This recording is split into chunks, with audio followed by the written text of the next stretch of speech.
வந்தது பழங்கதை இருக்கு.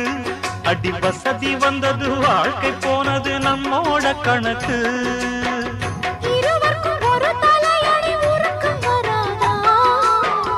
இருக்கட்டும் இவனுக்கும் வந்த நினைப்பு வராதா?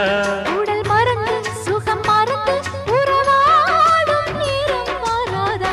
ரெக்க கட்டி பறக்கு தட்டி அண்ணாமலை சைக்கிள். ஆசைப்பட்டு ஏறிக்கிட்டேன் ஐயாவோட பைக்கில். தோள கட்டி பிடிக்கையிலே என்ன சுகம் கண்ணம்மா. இந்த சுகம் எதில் இருக்கு இன்னும் கொஞ்சம் போவோமா? அடடா பழகி கிடந்த பழைய நினப்புல ரெக்க கட்டி பறக்குதையா அண்ணாமலை சைக்கிள். ஆசைப்பட்டு ஏறி கொடி ஐயாவோட பைக்கில்.